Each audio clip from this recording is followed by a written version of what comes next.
welcome to a new card tutorial here on my YouTube channel. Today is a very special day for me, and it's a special day because I've been invited to join the Color Me Challenge design team. I'm absolutely honored by this opportunity, and I'm terribly thrilled, and I'm also a little bit intimidated because I don't want to let you or the team over there down. So I hope you like my cards, and I thought for starting out my term on the design team, I will do a video. I'll have prepared my card a little bit already, just so we can get through this faster. I don't want to make the video too long so you won't be bored. So whenever we come to the point where I've prepared something, I'll just let you know.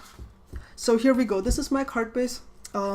It's a standard A2 size card, and it will open to the side. I've also already cut a panel for the card, and I've used two die sets for that. One is the Femme Frames die set by Mama Elephant. I've used the smaller of the two dies, which has a stitching on the inside. I'm just going to zoom in for a moment so you can see this better. So you can see the stitching on the inside of the die, which produces this stitched line on the die cut. The second die set that I've used is the Stitched Olives by Lil Inkers. That is this stamp set here, and it actually does even a bit more. I've used this third largest oval die, and what it does is it cuts the shape, and then it adds a stitching line on the outside of the shape and also on the part that you've cut out, which we're not going to use today. So that's what I've prepared. So what I've done so far is I have taken this panel, I've placed it on my card base, and I've lightly traced the outline and the inside shape with a pencil, simply because I will be stamping, I will be creating my own pattern background, and I must not stamp into this empty space because my sentiment is going to go there. And I don't need to fill up all the space around because you're not going to see this anyway, but I want to make sure I fill everything up where there's this border of the front panel. So I am going to use the ink Raspberry Jam by Hero Arts. It's not a Stampin' Up! Ink, obviously, and it's not the same color as the Blackberry Bliss. I don't have a color that is exactly the same, but this is the one that comes closest. And I've tested this out. This is my little test sheet here. And as you can see, I have several purples that are much colder than this color. This is kind of a reddish violet, and this one is the one that comes closest, so that's the one I'm going to use. So what I'm going to do is I'm going to use a piece of scratch paper, just deciding how to best use this. I'm going to use a piece of scratch paper, and I'm going to tape down my my card, but also I'm going to protect like the back of my card base here. I'm going to be using some circular stamps from the Simon Says stamp set. It's called Lots of Dots. It has like the solid circle stamps and the outline circle stamps, and I'm going to use 3 of the solid circle stamps. I've mounted them onto an acrylic block, and what I'm doing now is I'm just going to ink up my stamp and stamp the background.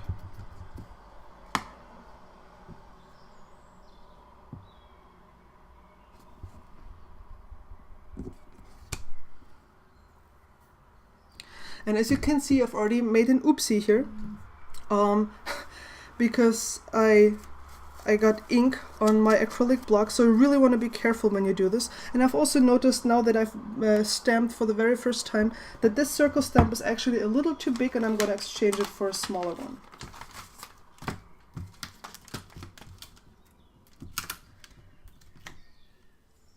Yes, this is better. So I'm gonna right away, I'm going to go in and stamp over this oopsie. Right here it doesn't matter so much because that's going to be still covered up by the panel, but this one will bother me. So this is what I'm gonna do, and it's gone. Yay! So that's great. So what I'm going to do is I'm going to quickly fill up the entire space and just fast forward this so you don't have to watch me stamp everything in real time.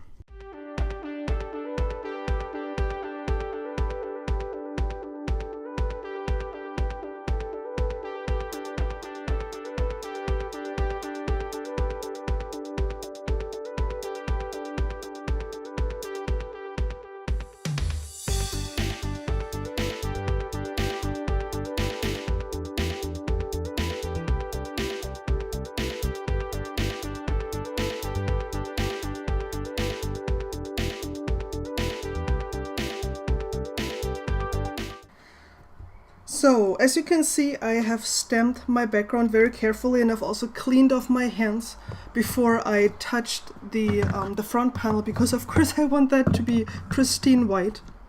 So you always have to be careful to clean off your hands when you do any stamping, and you might... I actually got ink on my hands, and so clean off your hands as best as you can after stamping.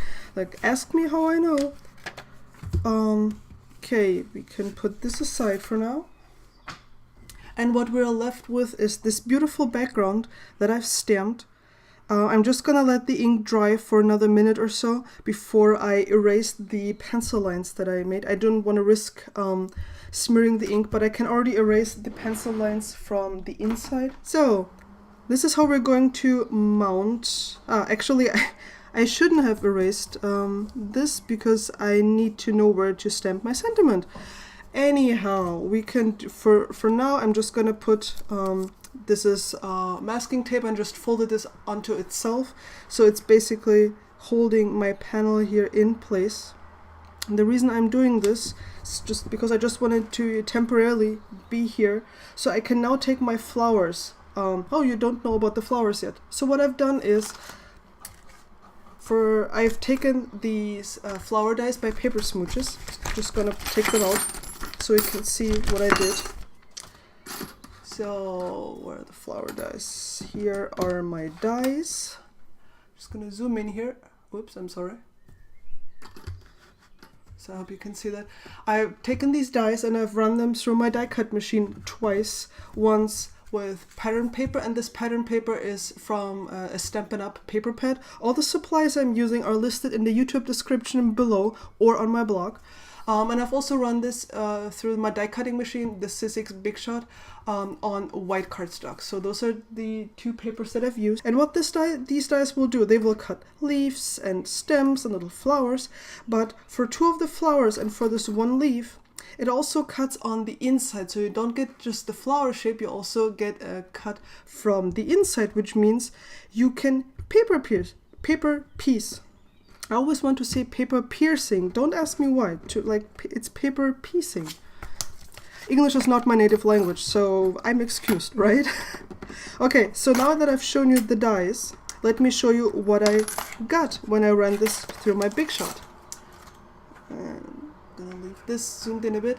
So what I've got are, of course, like the regular, like the flowers, and there are more flowers and even more flowers. And here's the little leaf where a little bit of the inside of the leaf was cut out. And well, what I've also got were these big flowers where the outside shape was cut and then the inside shape was cut. And I think that's pretty neat, because what I did is I basically took the white cardstock and the pattern paper, and I've used some clear tape on the back to simply put this together. So now the pattern paper has this white center and vice versa, and I've did the same with the small flowers. And I think that's just absolutely beautiful, because now we're going to lay them on top of this panel. I'm just going to zoom out a bit again, sorry, like right there. And I'm going to arrange the flowers now here until I have them in a configuration that I like.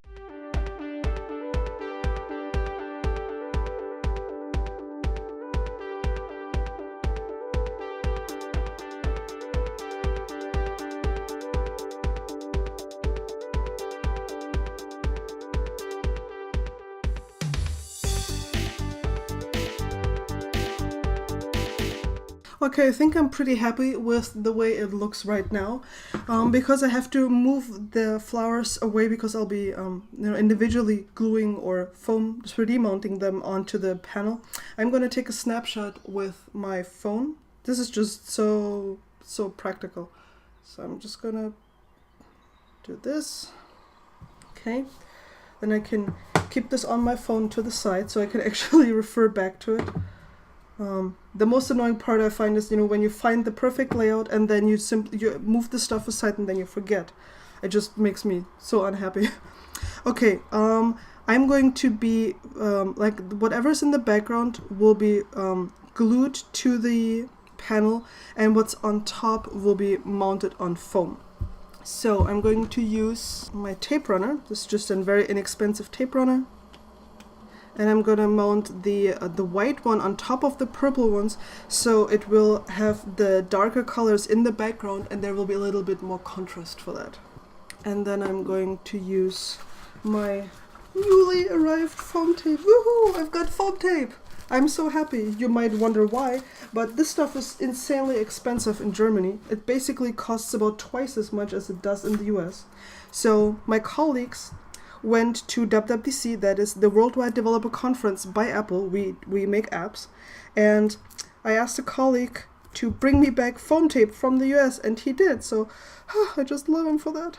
It's just so kind of him. Now I have foam tape. It's like half as expensive in the US than it is in Germany. Okay, I just want to make sure that I don't accidentally mount this wrongly. Okay, so now I have one side done, and my sentiment is going to be from Mama Elephant Make-A-Wish. And actually, so their customer support is outstanding. This big stamp here, the one that I've actually purchased the entire set for, it was broken when the stamp set arrived. And I mean, that can happen, right? It's mass-produced, so it's completely okay to have a broken stamp now and then. I wrote to them, and they've sent me a replacement without any charge, without any fuss. So I'm absolutely delighted with their customer service. What I'm going to use is the little stamp here. It says Make-A-Wish. I'm going to mount this onto... Whoops! I'm sorry, that was my microphone. I hope that wasn't too loud. I'm going to mount this onto my acrylic block. I just grabbed the biggest acrylic block that I have because that was the only one I could reach. And I've never used that particular stamp before, so I'm going to season it a bit. It is something that I think it's Sherry Carroll mentions that a lot in her videos. If you've never used a stamp before, you should always stamp it on a scrap piece of paper first to make sure it looks okay. I'm going to remove this now. I'm going to ink up the stamp again. And since I've got a little bit of ink onto my acrylic block, I'm going to wipe that off, because after I've invested all this effort, the last thing that I want is mess up my card now. So I'm going to use my pad again. And I can have my pencil lines here. And I should have my sentiment the right side up. Done properly, and voila, there you go, that's beautiful. You see that when it goes down, the Hero Arts ink is a little bit splotchy, but as you can see on the circles here, it evens out. So once it dries, it becomes really, really smooth and really beautiful. So there we go.